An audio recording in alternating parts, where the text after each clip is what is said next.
Hi guys, this is Glenn here. This Today we're going to talk about mitosis, cell division in eukaryotic cells. And on average, we can say an adult human contains 100 trillion cells, which is all divided by which is growth from a single cell. So it is very important to understand what happens in cell division of eukaryotic cell. Eukaryotic cell cycle, you can say it goes it has a major part cycle has a major part in interphase is divided into three parts. One is gap 1 phase, which is G1 phase. In this, a cell increases in size in gap 1, produce RNA and synthesize protein. An important cell cycle control mechanism activated during this period ensures that everything is ready for DNA synthesis. Next part is S phase, that is synthesis phase. To produce two similar cell daughters, the complete DNA instructions in the cell must be duplicated. DNA replication occurs during this synthesis phase. And then interphase is divided into gap 2 phase, which is also known as G2 phase. During this gap between DNA synthesis and mitosis, the cell will continue to grow and produce new proteins. At the end of this gap is another control checkpoint to determine if the cell can now proceed to either mitosis stage, that is the M stage, which is the main part of our discussion today. And M phase is not a part of interphase, but it is the part of our cell cycle. M phase is mitosis phase. During this phase, the cell actually divides into daughter cells. This is a small animation where you understand the complete cell cycle. Here you have G1 cycle, and here you have S cycle, you have G2 cycle, then you have the mitosis cycle. In G1 phase, all the organelles and cytoplasmic components are replicated, even centrioles. And in synthesis phase, we have the DNA replication happening, and G2 phase, we have all the enzymes needed for the cell division produced. And we further go, we have the mitosis phase. That is the main place where all the division happens. Mitosis has 4 stages mainly: prophase, metaphase, anaphase, and telophase. Between prophase and metaphase, we have late prophase, or also known as prometaphase. Again, in the animation, mitosis is divided into 4: prophase, metaphase, anaphase, and telophase. Prophase. Chromatins in the nucleus begin to condense and become visible in the light microscope and chromosomes. The nucleus disappears, centrioles beginning move to opposite ends of the cells, and fibers extend from the centromeres. Even some fibers cross the cell to form mitotic spindle. In late prophase, the nucleus membrane dissolves, marking the beginning of prometaphase.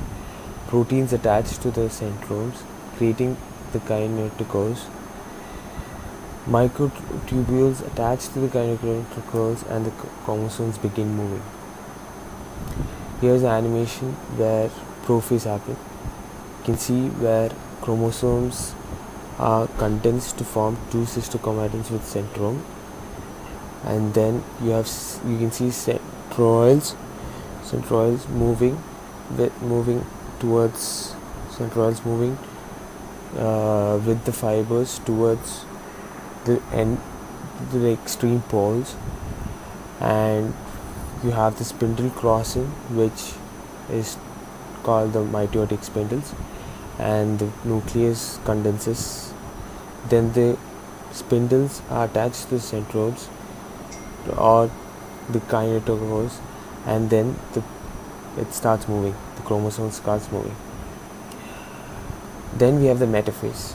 Metaphase, spindle fibers line the chromosome along the middle of the cell nucleus. This line is referred to as the metaphase plate. This organization helps to ensure that in the next phase, when the chromosomes are separated, each new nucleus will retrieve one copy of each chromosome.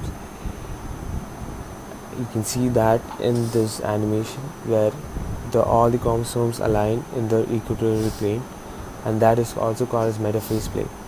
And that is a place where it ensures that each exact two equal it is divided equally and equally gone to the other side, so to the each poles.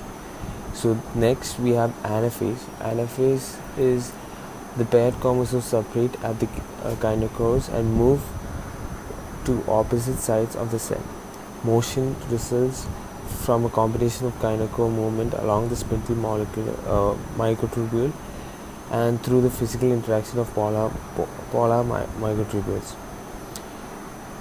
Now we can see this animation where the chromosomes get separated equally, and after that the chromosomes are getting pulled towards the poles or the centroids at each poles.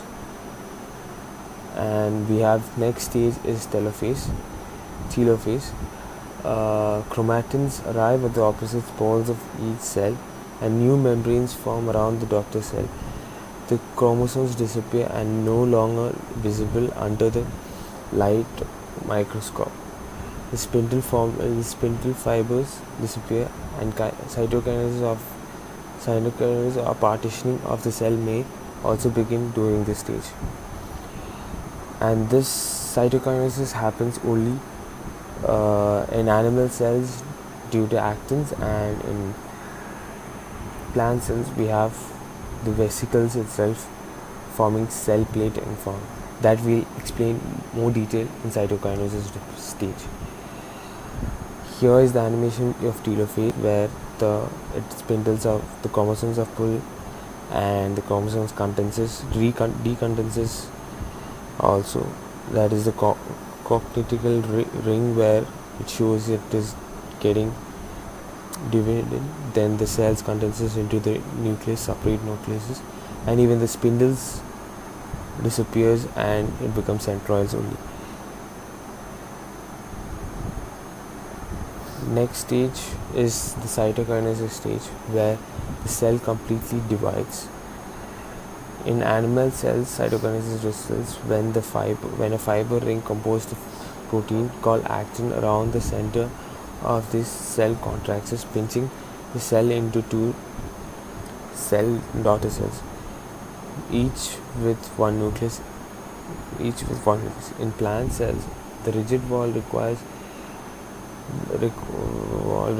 that a cell plate be synthesized between the two cells.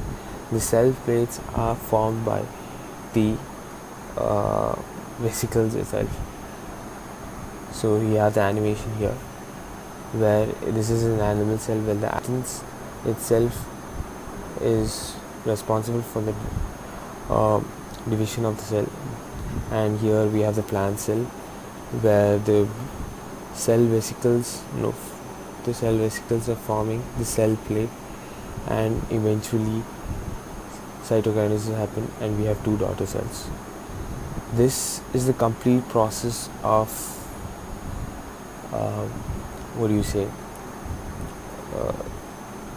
cell cycle of mitosis, in which we have major steps. We have interphase, which is divided into three. One is the gap 1 phase, one is synthesis phase, and gap 2 phase. Then it goes to mitosis. In that we have 4 stages mainly: prophase, metaphase, anaphase, and telophase. And then we have cytokinesis, which in stage the complete cell division happens. That means you have the parent cell is divided into two daughter cells, which is a replica of the parent cell itself. Thank you for listening.